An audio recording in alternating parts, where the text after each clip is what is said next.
I want you to picture the average Saturday morning at a driving range. Okay. You see the guy in the stall next to you, and he wants to crush the ball. He wants maximum speed. So what does he do? He muscles up? He muscles up. He tenses every vein in his neck. He swings his arms as fast as humanly possible, and he tries to just destroy the golf ball. And usually the harder he tries, the shorter the ball goes. It's the cruelest paradox in sports. It really is. But here's the hook for today's deep dive, and it's something that completely flips that muscle-up mentality on its head. Okay. If you actually want to swing a golf club faster, I mean, like, elite-level fast physics says you have to do the exact opposite of speeding up. You actually have to use the ground as a brake. It sounds so backward. You think speed comes from the gas pedal.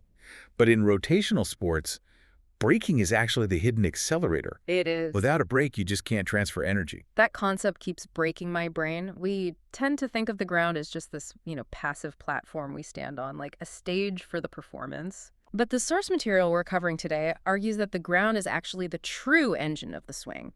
It's not passive at all. It's active. And if you aren't using it, you're basically swinging in zero gravity. Which is impossible, by the way. You just spin in circles. Right.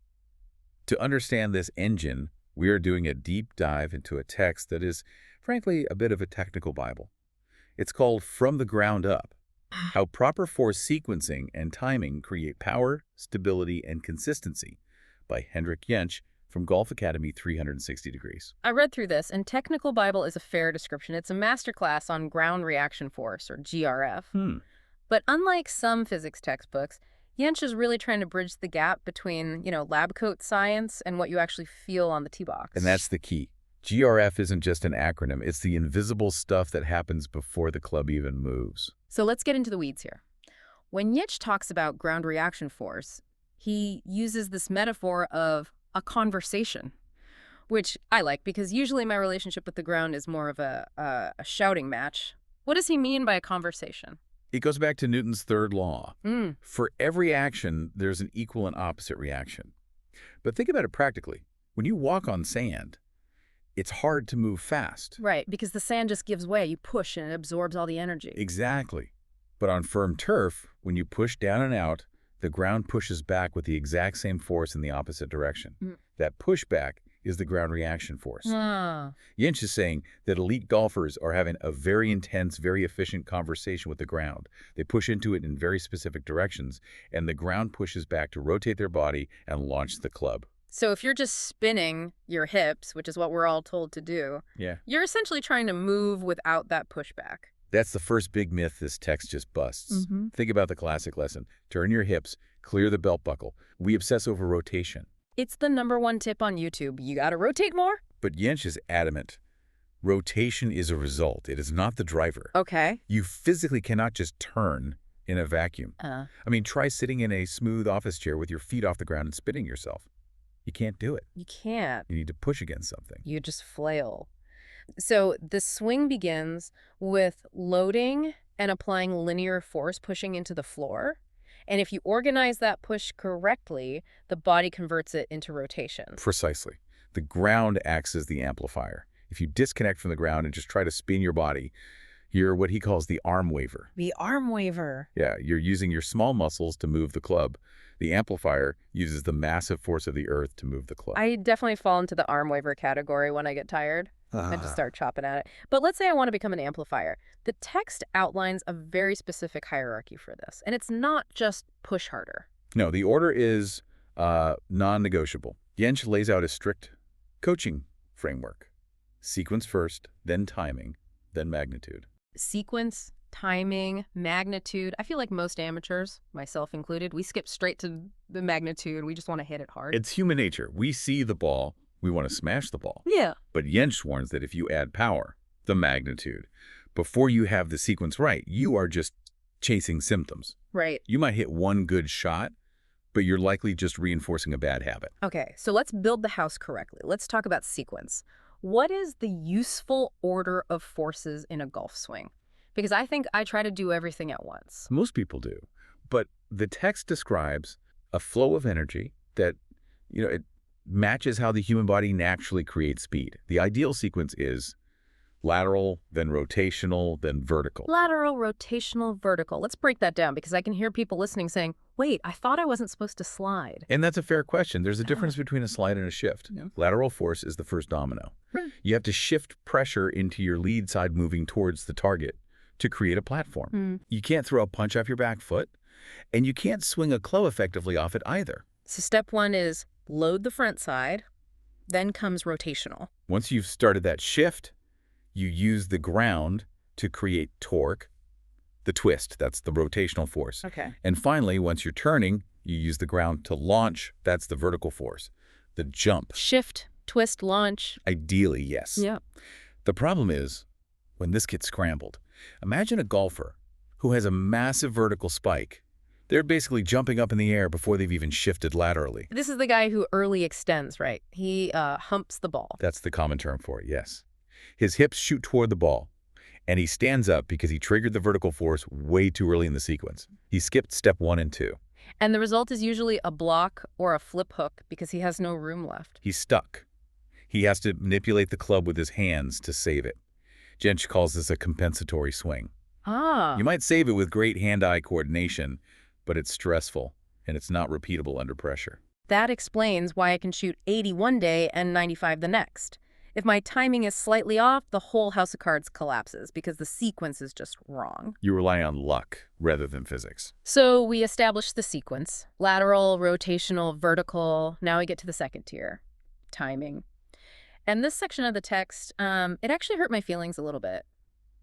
The brutal truth. Yeah. Jensch basically says, you aren't weak, you're just late. It's a hard pill to swallow, but he's right.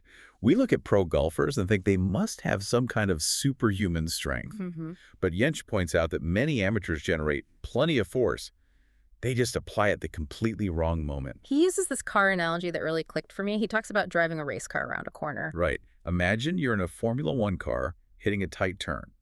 To exit that turn with maximum speed, when do you hit the gas? You hit it at the apex before you're fully out of the turn. If you wait until you're already on the straightaway to hit the gas, You've lost all the momentum, you're late.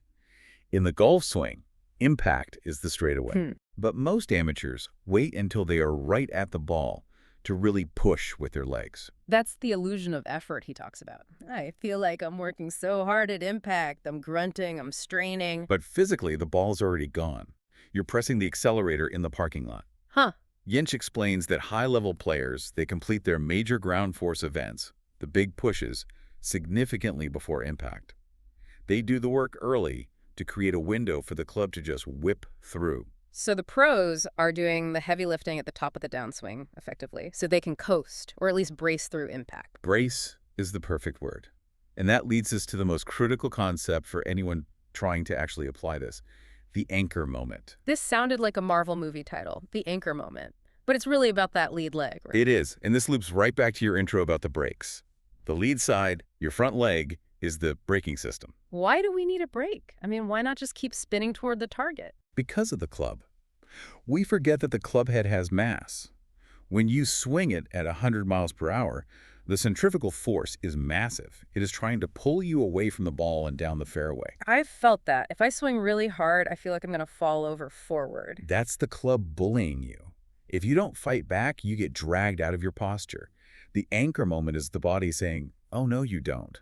You brace that lead leg to create a stable post. It's like a car crash test dummy hitting a wall. The car stops, but the dummy flies forward. The body is the car, the club is the dummy. That's a visceral image, but it's pretty accurate. If the car, the body, doesn't stop or slow down, the dummy, the club, it doesn't get that whip-like release. Okay, so how do we create this anchor? The text talks about stacking. This is where it gets a little 3D. It's the holy grail of stability. Yeah. Jensch says elite players stack 3 specific force peaks onto that lead leg in a tiny, tiny window of time. Walk us through the stack. Okay, first, you have anterior-posterior force. Which is just fancy talk for heel to toe. Right, pushing through the lead heel.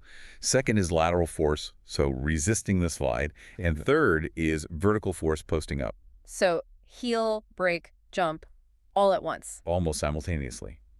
When those 3 align, you create a rock-solid pivot point. That is the anchor moment. It allows the club to release fully without pulling you off balance. And what happens if you miss one?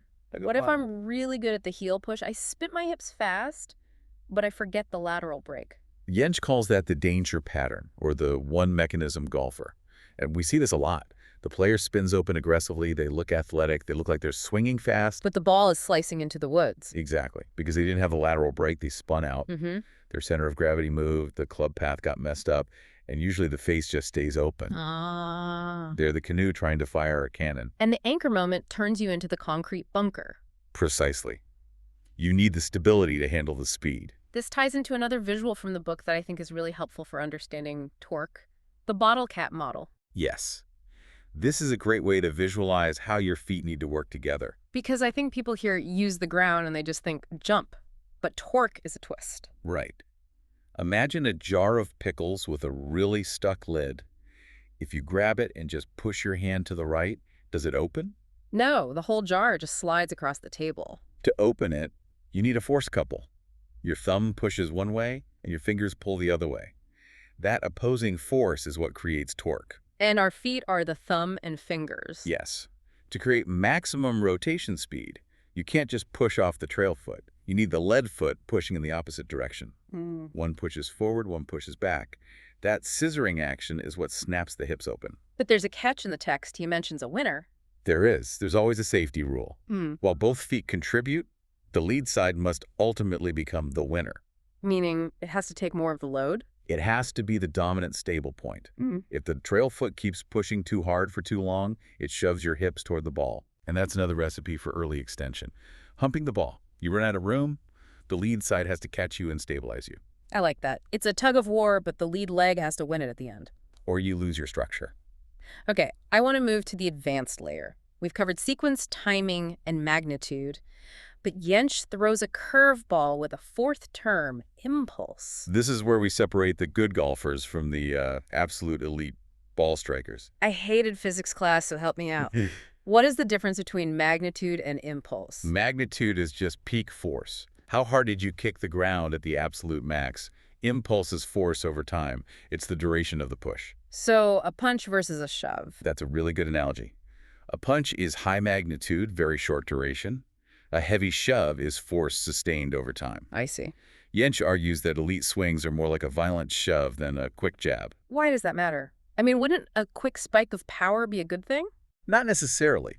If you just spike the force, a quick flicker, you jolt the body, it's jerky. But if you can sustain that force like a dimmer switch ramping up rather than a light switch flicking on, you can transfer more total energy to the club. It's smoother. It's smoother and it's more powerful.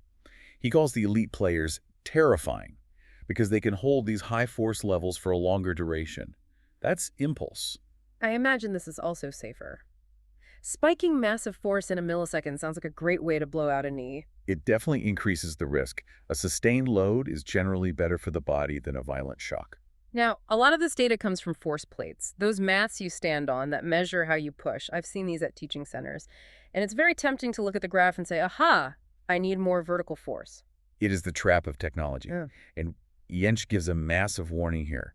A scan is a map, not a diagnosis. What's the distinction? A scan tells you what is happening. Your vertical force is low, but it doesn't tell you why. Right. The machine doesn't know I have a bad back. Exactly. Or maybe you just have bad shoes. Or maybe you're afraid of hitting the ground. If an instructor sees low vertical force and just screams, jump higher, but the player has a restricted ankle, you're going to break the player. You're treating the symptom, not the cause. You have to investigate the human element. Why is the impulse low?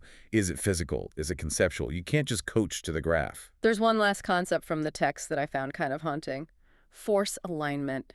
This is the invisible killer. We obsess over alignment. Feet, knees, shoulders, club face. But Jensch is talking about aligning things we can't even see. He's talking about your force vectors, the direction of your push. Wow. You can stand perfectly square to the target, your feet look perfect, but you might be pushing into the ground in a way that directs your energy 20 degrees to the right. So my body's fighting itself. I'm set up to hit it straight, but my legs are trying to hit it into the right rough. Yes. And your hands will sense that. Your brain is smart. It realizes, uh-oh, we're pushing right.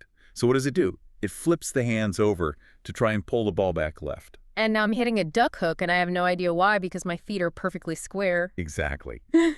Jensch notes that the best players have clean force alignment. They're invisible arrows, The direction of their push-it matches their intent. It really makes you realize that the golf swing is like an iceberg. Yeah. We see the arms and the club, the 10% above the water, Mm-hmm. but the 90% that matters is the interaction with the ground underneath. If the foundation is fighting itself, the house will never stand. So we've covered a ton of ground, pun intended, but I want to make sure the listener can actually take this to the range. We don't want to leave them with just abstract physics. Mm-hmm. If I'm the learner, what are my marching orders? Based on Jentzsch's framework, I'd boil it down to 4 training priorities. Hit me with number 1. Prioritize sequence over power.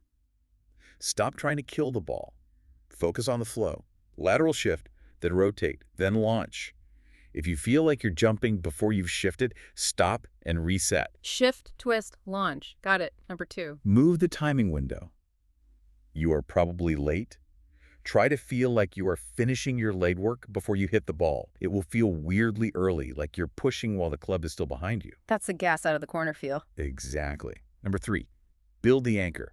Focus on that lead leg. When you finish your swing, can you hold your finish?